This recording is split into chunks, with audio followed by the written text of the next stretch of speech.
Herkese selamlar, mutfağıma hoş geldiniz. Bugün görüntüsü ve lezzeti harika, yapımı ise inanılmaz pratik bir el açması börek tarifim var. Çok beğeneceğinizi düşünüyorum. Özellikle sunum sofralarınızda göz dolduracak bir tarif. Buyurun hemen tarifimize geçelim. Yoğurma kabımızın içerisine 350 ml ılık sütümüzü alalım. Klasik 200 ml su bardağıyla 1 su bardağını tam, 2. su bardağında 2 parmak eksik olarak ekledim. 1 yemek kaşığı şeker, 1 çay kaşığı instant maya, 1 tane yumurta, 4 yemek kaşığı sıvı yağ, isterseniz zeytinyağı da ekleyebilirsiniz. Ve 1 silme tatlı kaşığı tuzu ekleyip malzemeleri karıştırdım.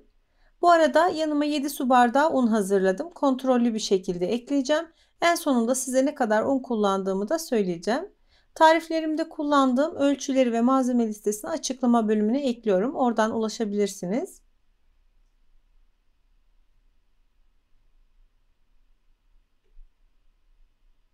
Kıvam alıncaya kadar kaşıkla karıştırdım önce. Sonrasında da elimle yoğurmaya devam edeceğim.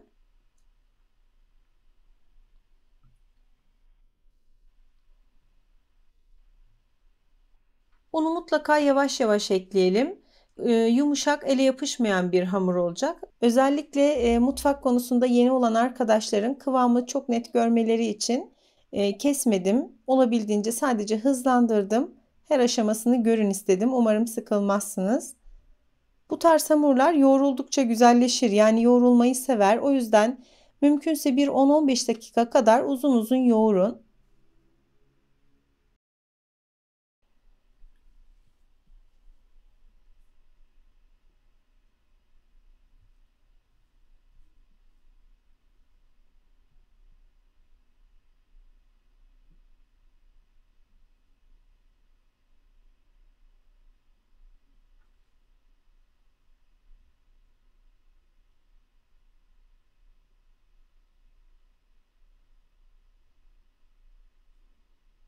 Çok az daha un serpip hamurumu toparladım.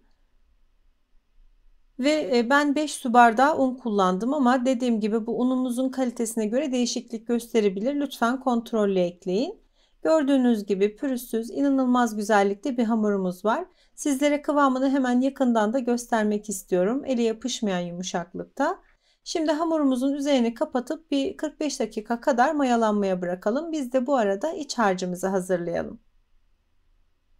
Tavaya yarım su bardağından biraz daha az olacak şekilde sıvı yağını ekledim.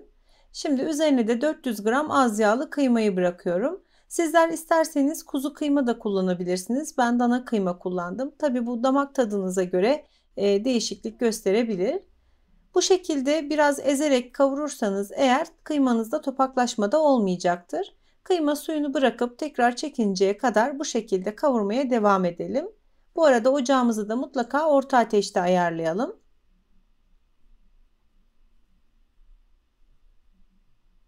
Kıyma suyunu çektikten sonra 2 orta boy soğanı yemeklik doğrayıp onu da ekledim. Ve yine soğanlar kendini bırakıncaya kadar kavurmaya devam ettim.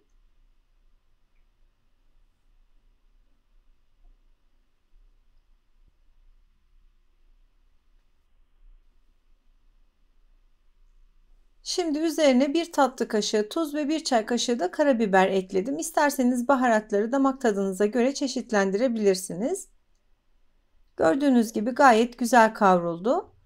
Şimdi son bir kez daha karıştırdım ve ocağı kapatıp üzerine bir tutam ince doğradığım maydanozu da ekledim.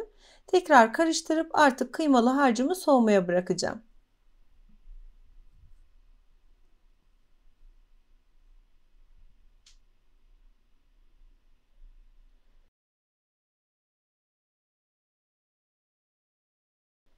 Şimdi 4 büyük boy patatesi haşladım ve içerisine 1 yemek kaşığı tereyağı, 1 tatlı kaşığı tuz, yarım çay kaşığı karabiber ve çay kaşığının ucunda çok az olacak şekilde de muskat ekledim. Bunları da güzelce püre haline getirelim. Muskat ve karabiber püreye çok yakışıyor gerçekten. Mutlaka denemenizi tavsiye ediyorum. Özellikle muskatı denemediyseniz mutlaka deneyin derim. Gördüğünüz gibi normal bir püre formunda çok fazla ezmenize gerek yok. İçerisinde küçük parçalar kalabilir. Bu şekilde olması yeterli olacaktır. Bu arada hamurumuz da gayet güzel mayalandı. Ben 1 su bardağı nişasta ve 1 su bardağı unu karıştırdım.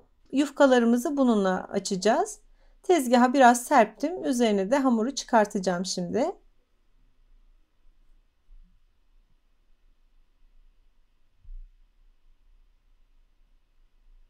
Şöyle elimle biraz toparlayıp üzerinden bastırdım. Görüyorsunuz kıvamı çok güzel. Ben 12 bezeye ayırdım. Daha küçük börekler yapmak isterseniz daha fazla bezeye de bölebilirsiniz elbette.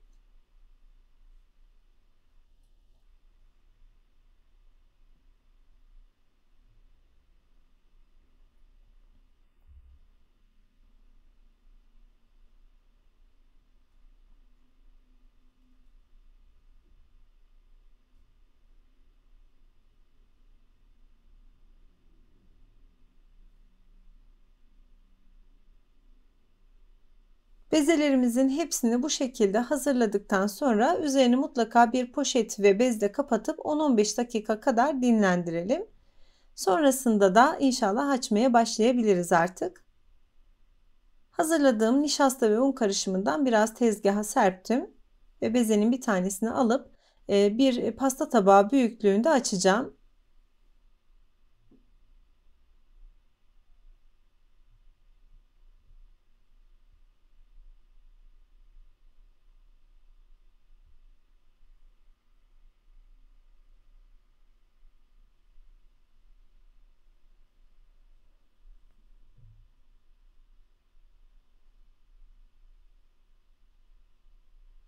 Üzerini mutlaka bu şekilde biraz nişastalı bırakalım. Çünkü 3 bezeyi üst üste koyup öyle açacağız.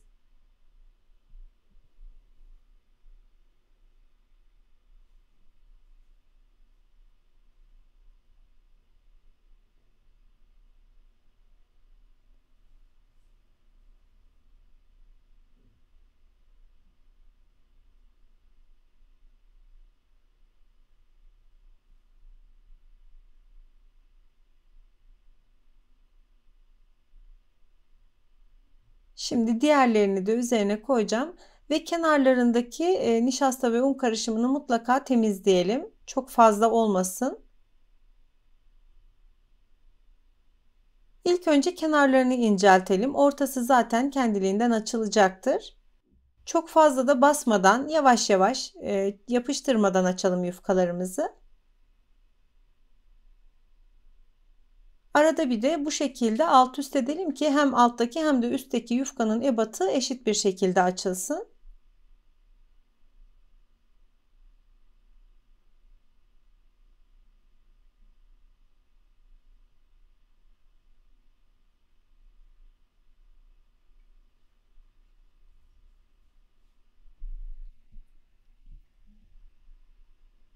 Arada bir mutlaka bu şekilde tezgahınızın veya tahtanızın üzerini temizleyin.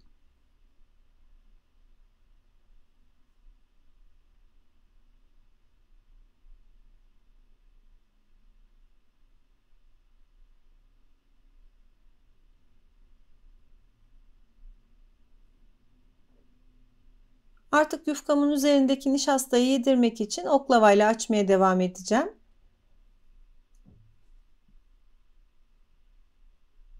İlk önce oklavayı çapraz tutup yufkayı doluyorum. Sonrasında da paralel bir şekilde geriye doğru çekiyorum. Bu şekilde açmaya devam edelim ama lütfen dikkat edelim. Çok fazla basıp da hamurları birbirine yapıştırmayalım.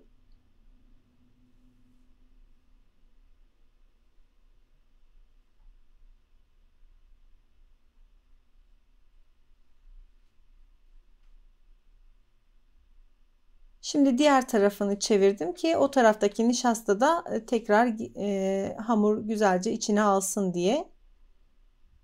Bakın bu şekilde dolayınca aynı şekilde bu taraftaki nişastayı da yiyecek yufka.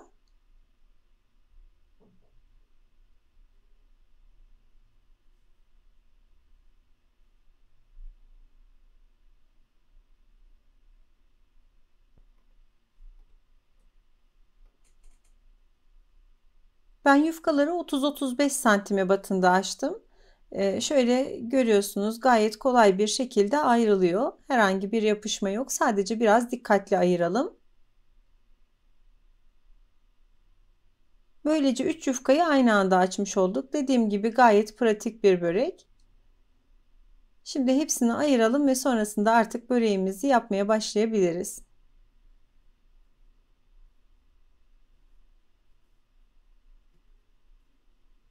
Bu arada yufkalarımı yağlamak için 2 dolu yemek kaşığı tereyağını erittim.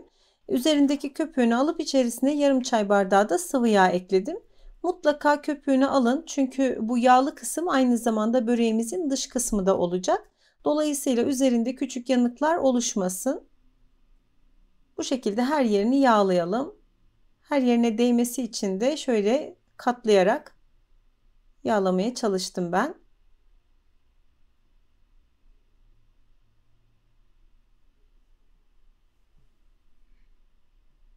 İlk önce hazırladığımız patates püresinden koyuyoruz hamurun ortasına.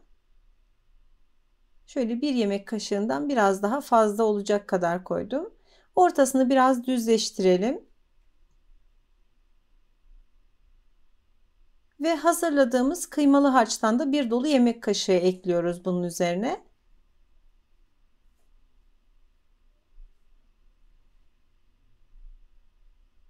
Son olarak da 150 gram kadar kaşar rendelemiştim. Bir tutam da ondan ekleyeceğim. İsterseniz tulum peyniri ya da farklı peynirler kullanabilirsiniz ama kaşar peyniri gayet lezzetli oluyor. Bakın bu şekilde işaret ve baş parmağımı kullanarak hamuru pilelendiriyorum.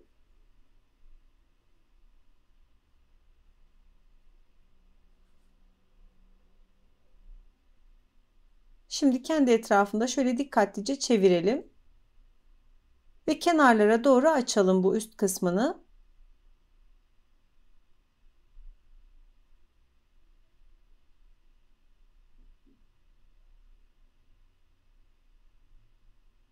Şöyle hafif çekiştirebilirsiniz. Elinize alıp yapınca daha kolay oluyor kesinlikle. Gayet güzel bir hamur. Çekiştirdiğiniz zaman da herhangi bir yırtılma vesaire olmayacaktır. Gördüğünüz gibi şekli gayet güzel. Gerçekten bu haliyle bile çok güzel görünüyor. Piştikten sonra da yine öyle olacak. Tadı konusunda da mutlaka aynı fikirde olacağımızı düşünüyorum. Hazırladığımız böreğimizi yağlı kağıt serdiğimiz tepsimize alalım. Ve sonrasında da yine bütün böreklerimizi aynı şekilde hazırlayalım. Ben bu harcı aslında daha önceden kullanıyordum ama bütün malzemeyi karıştırıyordum. Yani patatesi, kıymayı ve peyniri karıştırarak kullanıyordum. Özellikle de boşnak böreğini çok yakıştırıyorum. Çok güzel oluyor. Bu şekilde bir yabancı hesapta gördüm. Çok da hoşuma gitti. Tabii küçük ufak tefek değişiklikler yaparak sizler için bir de ben hazırlamak istedim bu tarifi. Ben çok beğendim. Mutlaka denemenizi tavsiye ediyorum. Zaten beğenmediğim, hoşuma gitmeyen hiçbir çekimi ya da tarifi burada sizlere sunmuyorum. Kesinlikle gönül rahatlığıyla deneyebilirsiniz. Bakın gayet kolay bir şekilde hazırlanıyor. Şekli de çok güzel oluyor. Ben böreklerimin hepsini hazırladım. Şimdi üzerini kalan yağla şöyle biraz yağlayacağım. Sonrasında da 180 derecede ısıttığım fırında kontrollü bir şekilde pişireceğim. Mutlaka alt ve üste dikkat edin. Hem altı hem üstü eşit bir şekilde kızarsın. Alta hamur kalmasın. Diğer börekleri de bu şekilde diğer tepsime aldım. Evet, böreklerim hazır. Görüyorsunuz gayet güzel kızardılar. Görüntüleri de şahane. Ama ben hem biraz üzerinin parlak olması hem de lezzetine lezzet katması için son olarak biraz da tereyağı sürdüm. Mutlaka tavsiye ediyorum. Bu son dokunuşu sizler de yapın.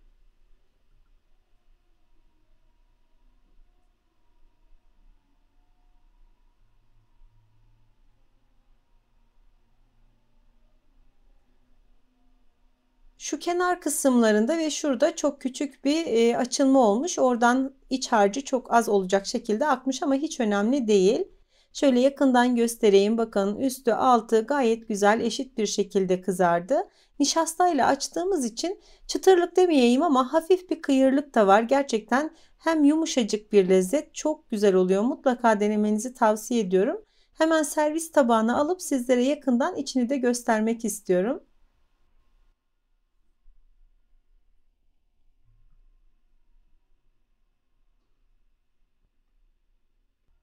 Bakın gayet güzel görünüyor. Mutlaka denemenizi tavsiye ediyorum. İster börek deyin, ister poğaça.